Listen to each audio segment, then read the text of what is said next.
Mga players na mawawala na sa PBA Season 50, yung iba dahil sa injuries, yung iba iniwanan na ng mother teams nila at yung iba naman kusang nagretiro. Dito naman sa listahan natin ngayon, maaari pa itong madagdagan. Tara, huwag na natin patagalin. Unahin na natin si Ping Eximignano. Marami ang nagtataka kung bakit nagretiro si Exi ng maaga. 36 years old pa lang po siya ngayon. Marami ang naniniwala na si Exi ay pwede pa o kaya pang sumabay sa mga batang guards ngayon. Para lang alalahanin at bilang tribute na lang din, si Exi ay nadiskubre sa FEU at dinraft ng Alaska Aces taong 2013 sa posisyong shooting guard. Sa buong karera niya, nakapagtala siya ng 3 PBA titles kabilang na yung latest championships ng TNT.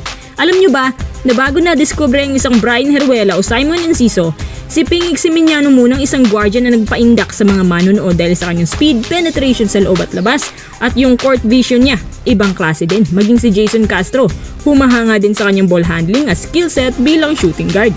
Bukod pa riyan, si Exi tinatawag din nilang two-way player dahil sa pagiging defensive type na guard. Bilang pagpapatunay siya ay former 2-time Defensive Player of the Year.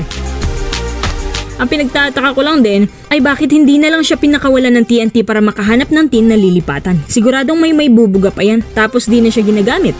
36-year-old pa lang naman. Mabilis pa yan kahit sa takbuhan. Kahit tapos na ang prime age. Naisipan niya magretiro dahil 12 seasons na rin naman ang nilaro niya sa PBA.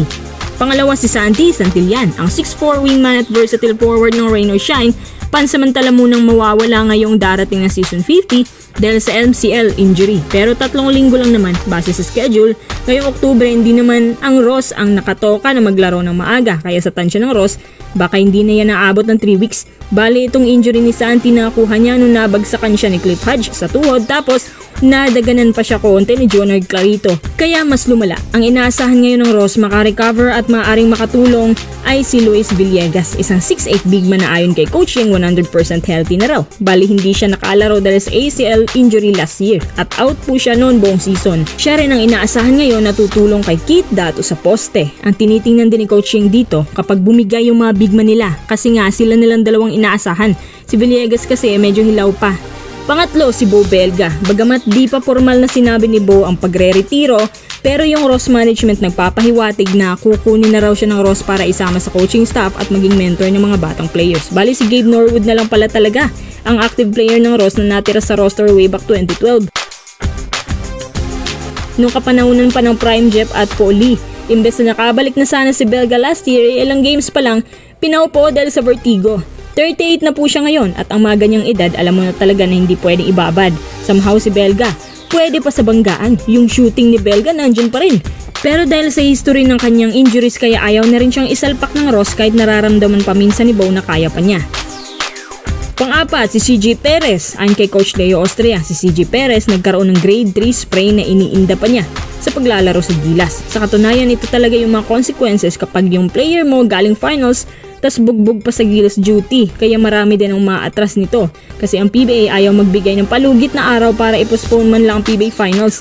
Yan tuloy. Pati si Fajardo parang nagpapagaling din eh. Pero aabot naman daw sa season 50. Medyo malaki ang impact na to sa San Miguel sa kanilang campaign. Kasi si CJ ang main weapon ng SMB. Kapag natagalan, problema nga yan. Siya nagkaka-average last conference ng 17 to 18 PPG. Si CJ Perez ngayon, nasa rehab at tuluyan pang nagpapagaling. Hindi din sigurado ang SMB kung aabot siya pero ang sabi baka 1 or 2 weeks siyang mawawala sa mismong araw. Panglima si Ryan Reyes. After niyang magretiro, kinumpirma naman po ng TNT manager na siya ay kabilang sa TNT coaching staff. Ang 43-year-old guard na to ng TNT ay long time na rin nilang nakasama sa talo man o panalo. Si Reyes ay saksi dahil sobrang tagal na niya dyan. Panghuli sa ating listahan ay si Sean Anthony. Tinanggihan na nga niya ang contract extension dahil sa family matter daw at hinang up na niya ang kanyang jersey after ng 17 seasons sa PBA.